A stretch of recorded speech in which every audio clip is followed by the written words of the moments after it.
वाला त्यौहार मनाते ही क्यों है? क्यों मनाते हैं? क्यों मनाते हैं ये वाला त्यौहार? बताओ। फीस्ट ऑफ टैबरनेकल्स क्यों मनाया जाता है? ये तो बहुत पता है सबको, अभी किसी ने गवाही में बोला भी है। बताओ। नहीं। फीस्ट ऑफ टैबरनेकल, झोपड़ियों का पर्व क्यों मनाते हैं? यादगार। यादगार किस चीज की? कि परमेश्वर ने उन्हें कहां से निकाला?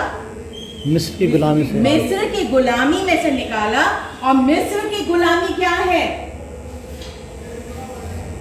ये जो हम गुनाह अभी देख रहे थे, ये सारे क्या है? वो जिनका हम गुलाम हो जाते हैं, तो उनसे निकाल कर वो कहां लेकर आया? उस विल्डरनेस में लेकर आया। हम जानते हैं हमारा यीशु मसीह भी 40 दिन और 40 रात वो कहां रहा था? विल्डरनेस में रहा था। जो दिखाता है इजराइलियों के उस जीवन को, जो वो कहां से निकाल कर आया? उन्हें मिस्र में से निकाल के लेकर आया। और वहां आके उनके साथ में क्या हुआ था? उन्होंने जो परमेश्वर उनके साथ क्या था, जब हम जानते हैं वो निकाल कर उनको लेकर आया, सबसे पहले क्या हुआ? समुद्र दो भाग हो गया उनके लिए। जहां पर उनके लिए वहां पर डेजर्ट जो बोलते हैं, इतनी सड़ी गर्मी की लोग जिंदा नहीं रह सकते, वहां पर खाने के लिए कुछ नहीं, रेत और पत्थरों के अलावा वहां पर कुछ नहीं। तो वहां पर क्या किया परमेश्वर ने? उनके लिए पानी की नदियां बहाई। उन्हें क्या दिया खाने के लिए? मन्ना दिया, बटेरे दी। तो ये चीजें इसलिए वो याद करते हैं कि जो ये कोनी लीफ जो हम देखते हैं ना, मॉर्टल बोर्ड, जिसमें वो पतली पतली लंबी कोनी, जिसे हम लिप्स की तरह कह रहे थे, वो क्या है? वो यादगार उन्हें दिलाता है कि वो ऐसे पहाड़ों पे उगता है जो पथरीली हो, ऐसी जमीन ऊंचाइयों में। तो कहते हैं ऐसे स्थानों में भी परमेश्वर हमारे साथ में रहा, ऊंचाइयों में। ठीक है। फिर वो ऐसी जगह में आए, कौन सी जगह में? जहाँ विलोस कहाँ उगता है? नदियों के किनारे जहाँ पानी होता है। ठीक है। पानी के नालों के किनारे क्या उगता है? विलो वाला पेड़ उगता है, जिसकी हमने देखी थी आंखों जैसी पत्तियां हैं। तो वो वाला पेड़ इस बात की यादगारी है कि विल्डरनेस में भी, उस सूखे में भी परमेश्वर ने उन्हें प्यासा मरने नहीं दिया। तीसरी चीज हम देखते हैं कि परमेश्वर उन्हें कहां लेकर आया? वैली के अंदर, जहां उन्हें किससे तृप्त किया? डेट से, पाम से नरिश किया उनकी बॉडी को। उस जगह में भी जहां पहाड़ों में से निकाला, विल्डरनेस में से निकाला, वैली में लेकर आया, और वहां पर भी क्या किया? उनको कोई कभी परमेश्वर ने उन्हें छोड़ा नहीं। फिर हम देखते हैं इट्रोग क्या था? वो संतरा, सिट्रस फ्रूट, जो क्या है? एक लेमन है, जिसे हम बोलते हैं नींबू, जो दिल की मानंद दिखाई देता है, जो दिल की तरह है। उसमें भी परमेश्वर ने क्या किया? उनको छोड़ा नहीं, और उस दिल से उनको क्या करा? वो कहां लेकर आ गया? उन्हें प्रॉमिस लैंड में। तो ये एक जर्नी थी। किसकी जर्नी थी? इजराइलियों की जर्नी। कहां से जो शुरू हुई? मिस्र देश से शुरू हुई, और उन्हें कहां तक लेकर आया? वो कनान देश में। आज जब एक मसीह जन परमेश्वर को ग्रहण करता है, जब वो उसको जानने लगता है, मिस्र की गुलामी में से छूटने लगता है, पापों से आजाद होने लगता है, तो उसका जीवन कहां से होके गुजरता है? कभी सूखे पहाड़ों में से, कभी सूखी नदियों के पास में, कभी प्यासे में, कभी कठिनाइयों में, मुश्किलों में। लेकिन ऐसे हालातों में परमेश्वर क्या करता? उन्हें विश्वास योग्य रहना सिखाता है। और अंत हमारा क्या है उसमें? अगर हम उसके पीछे चलते हैं, तो वो अपने लोगों को कहां लेकर आता है? कहां लेकर आया? कनान देश में, प्रॉमिस लैंड में, जहां क्या कहते हैं हम? क्या मिलती है वहां पर? दूध और शहद की धाराएं बहती हैं। आपको पता है मिल्क को बोला जाता है कंप्लीट फूड।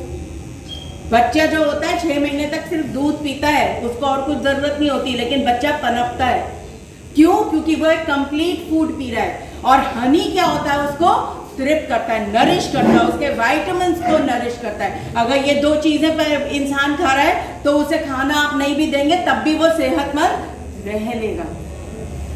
तो ये जो है, ये आत्मा को, हमारे शरीर को अंदरूनी रूप से तृप्त करने वाली चीज है, जो परमेश्वर चाहता है आप और मैं, हम अपने जीवन में ये पाएं।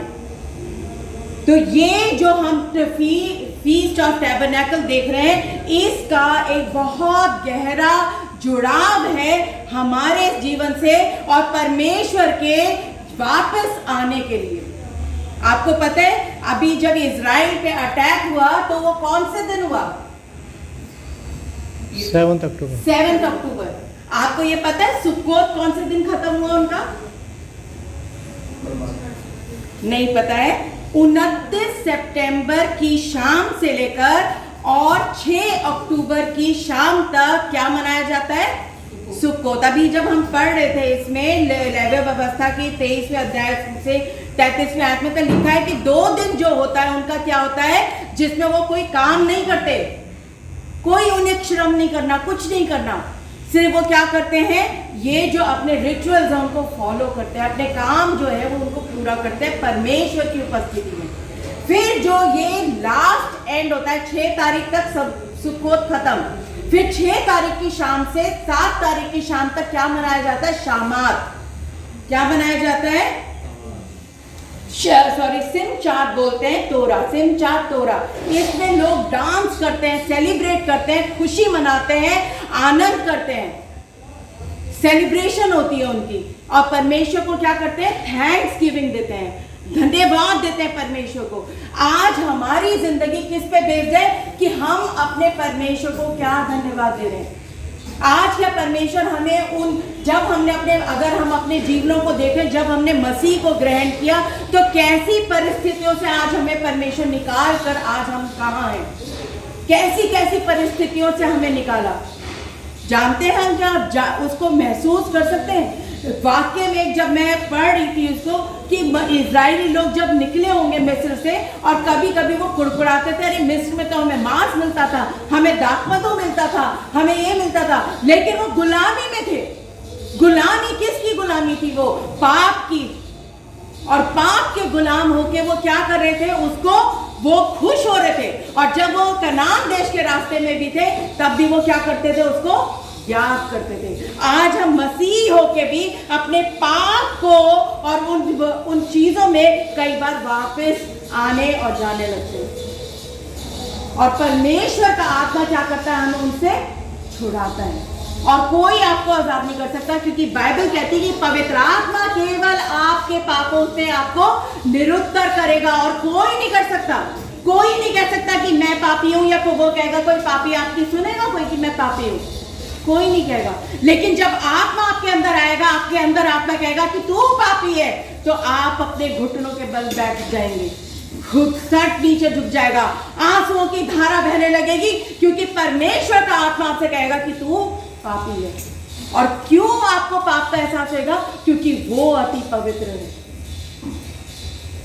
अंधेरे में ही आपको रोशनी का एहसास हो सकता है।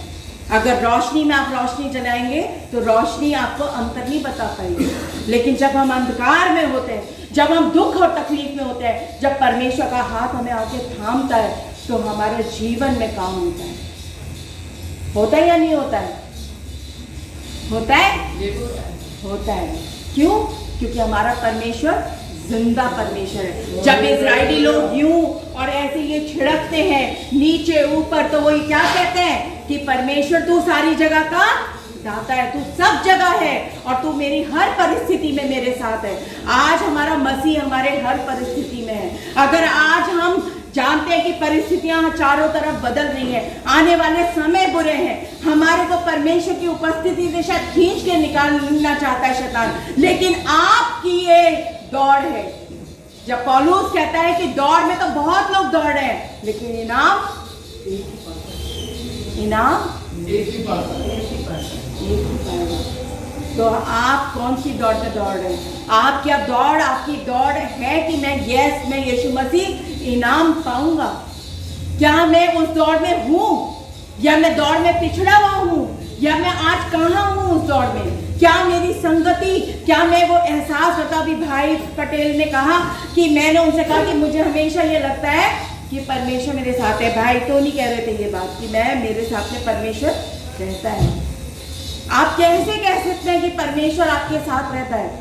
क्यों? क्योंकि उसकी उपस्थिति आपको घेरती है। जब आप पुकारते हैं तो परमेश्वर आपको संभाल लेता है। प्रार्थना करते हैं। अभी मैं गवाही सुबह की बताऊं, हम लोग निकलने लगे थे और सारा का फोन आया और वो कहने लगी मम्मी मैं ना हॉस्पिटल वापस जा रही हूँ। मैंने कहा क्यों, क्या हो गया?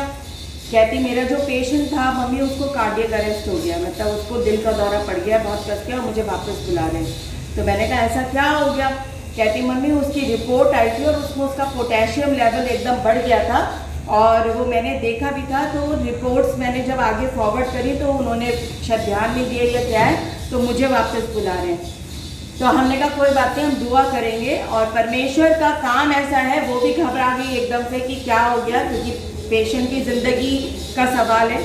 और जब वो वहाँ अभी उसका बीच में फ़ोन आया कि नहीं मैं वापस आ रही हूँ मम्मी, सब ठीक है और कुछ नहीं है, मुझसे मांगा है कि क्या हुआ था, कि ऐसा ऐसा क्या हो गया था, क्या है क्या नहीं है, लेकिन सब ठीक है। तो वो पेशेंट भी स्टेबल है। तो प्रभु का हम धन्यवाद देते हैं कि उस समय मैं किसी डॉक्टर को फ़ोन नहीं कर रही थी कि जाके उसको देखो। क्यों? क्योंकि वो डॉक्टर कौन जाएगा, कौन देखेगा उसको? हम किसको, हमारा डॉक्टर कौन है? हमारा परमेश्वर जो है, जो सब परिस्थितियां बदल सकता है। हालेलुया। जीवन देने वाला कौन है? हमारा परमेश्वर है। संभालने वाला कौन है? तो प्रभु जो हमें जीवित रखने वाला परमेश्वर है, जिसने आपको और मुझको नाम लेकर बुलाया है। जब हम मिस्र से निकल के आते हैं 40 साल वो उसी में फंसे रहे। क्यों? क्योंकि वो अपने गुनाहों की तरफ वापस मुड़ते रहे। आज आपके और मेरे पास भी ये समय है। हमारा कनान आने वाला है, हमारा यीशु मसीह लौटने वाला है। ये हम सिन चैप तोरा जो है, ये हम अपने परमेश्वर के लिए वो सेलिब्रेशन है जो हम करेंगे, जो वो आने वाला है। उसमें आनंदित होंगे। हम कहते हैं ना रैप्चर, हमारा प्रभु आएगा तो हम कितने आनंदित होंगे। हमें ये दुनिया की चिंता नहीं रहेगी। हमें ये रहेगा अरे मेरा प्रभु आ गया, बस कुछ नहीं चाहिए और। तो वो जो एक हमारी प्यास और भूख है, जो ललक है, वो हमें क्या बनाती है? बेहतर बनाती है। हमारे पाप से हमें आजाद करती है। क्यों? क्योंकि हम ये जानते हैं कि यीशु मसीह ने अपना लहू बहाया ताकि हम अपने पापों से आजाद हो जाएं। उसे पवित्र आत्मा इसलिए दिया ताकि वो व्यवस्था हमारे चित्तों पे लिख दी जाए, हमें देखने ना पड़े। वो पैर जो बुराई के लिए उठते हैं वो पैर रोक दिए जाए, जो मुंह बुराई के लिए खुलते हैं उसे बंद कर दिए जाए। वो हमें आजाद करता है। हम जानते हैं कि हम जितने हैं मसीह, हम सबको एक परसिक्यूशन, एक विरोध और कुछ ना कुछ ऐसी चीजों से निकलना पड़ेगा जो हमें कष्ट देंगे। लेकिन ये कष्ट जो है, जब हम उसमें वफादार बने रहते हैं तो हम उसके साथ आनंद करने पाएंगे।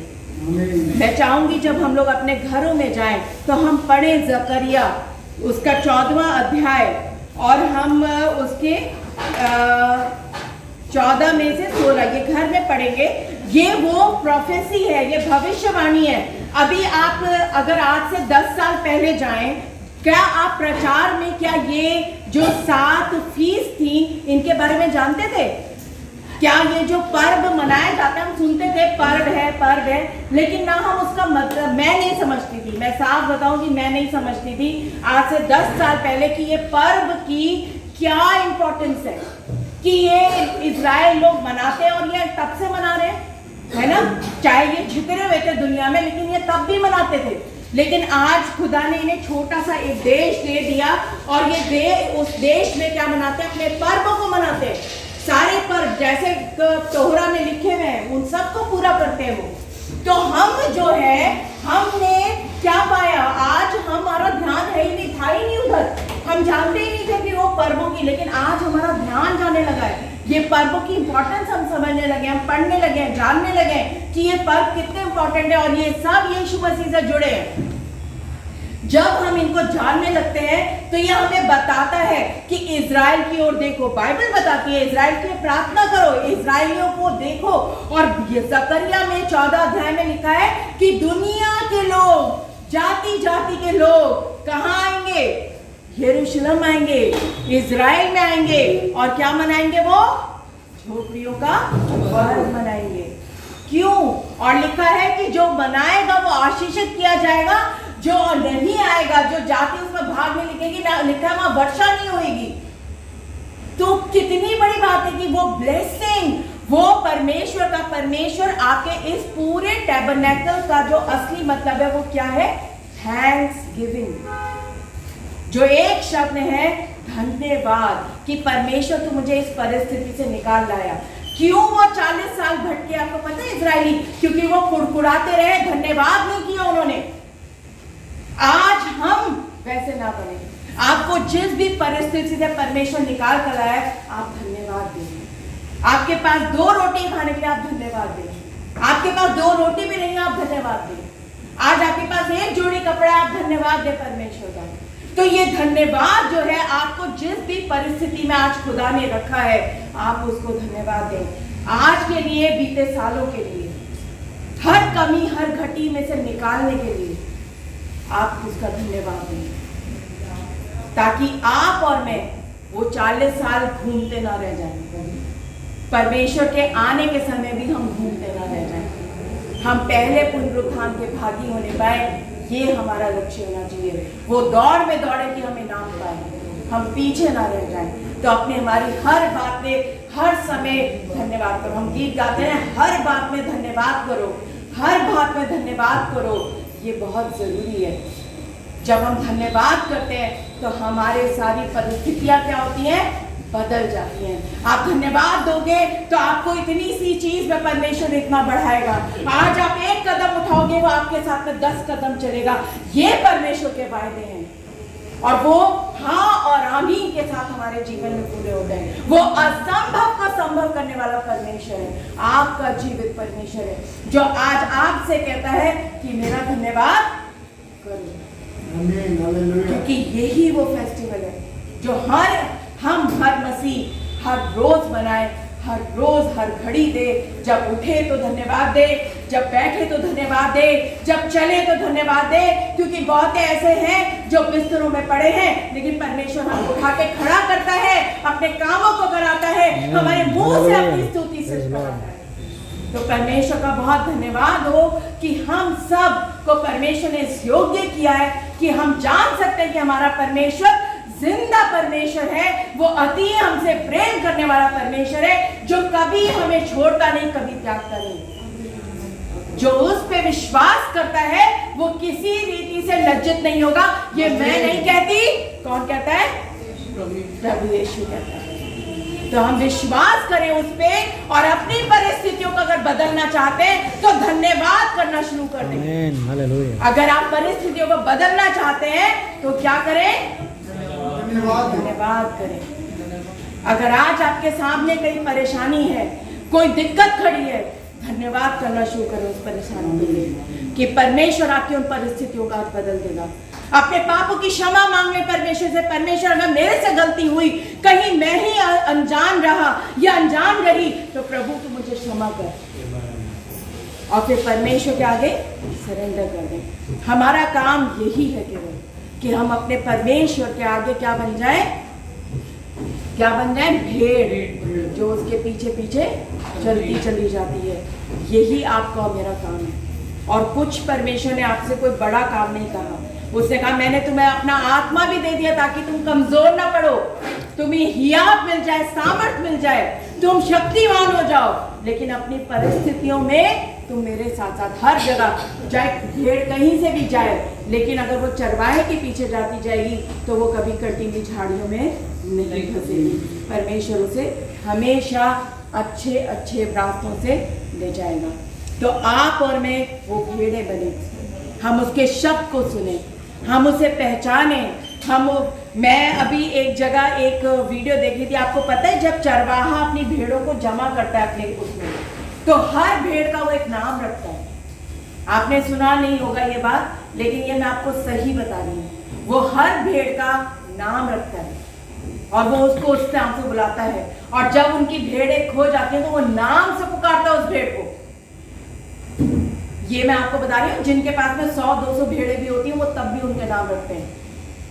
चाहे उसका नाम वो 1 रखे, चाहे वो 2 रखे, चाहे वो 3 रखे। और वो हर बार जब उसको अंदर करता है तो वो नाम से उनको अंदर करते हैं, बेड़ों के अंदर।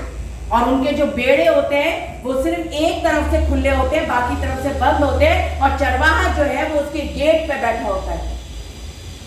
तो ये परमेश्वर जो हमारा परमेश्वर है, जब वो आपको अपने झुंड में जमा करता है तो उसकी अगुवाई करने वाला, उसकी रक्षा करने वाला कौन है? वो खुद है। आप उसकी भेड़ है, आप उसके खत्ते में जमा है। तो जब हम उसके खत्ते में जमा हैं, हम उसके पीछे चल रहे हैं, हम उसके झुंड में हैं, जब आप उसके शब्द को सुनेंगे तो आप कभी मार्ग से नहीं भटकेंगे। जब हमारा ध्यान इधर उधर होता है तभी हम भटकते हैं। जब हमारा ध्यान, हमारी निगाह उसके ऊपर रही तो आपको इधर उधर का शोर भी नहीं सुनाई देगा शोर सुनाई, तब हमारे को वही आवाज सुनाई देगी जो हम सुनना चाह रहे हैं। तो परमेश्वर हम सबको आशीषित करे, हम सबको ब्लेस करे, और ये वचन और ये जो पर्व है इनकी इंपॉर्टेंस को वाकई में हम सब सीखे, जाने, क्योंकि परमेश्वर ने यहूदियों का, ज्यूज को आशीषित किया है, और उनको आशीषित किया है जिन्होंने यीशु मसीह पर विश्वास किया, क्योंकि वो हमारा यहोवा यिरे है, वो हमारा मसाया है ना। तो वो हमें लेके चल रहा है, तो हमारा मसाया हमारे साथ है। अगर आप उसको देखते जाएंगे, चलते जाएंगे, तो आप कभी तमाम से नहीं भटकेंगे। तो हम सब परमेश्वर का धन्यवाद दें और इस फीस्ट ऑफ टैबरनेकल की इंपॉर्टेंस को हम जानें, और परमेश्वर हमारे साथ बना रहे और इज़राइल को ऊंचे स्थान पे उठाए। परमेश्वर हम सबको आशीषित करे और हमें अपने वचन को समझने और उसको पढ़ने की शक्ति दे। Praise the Lord.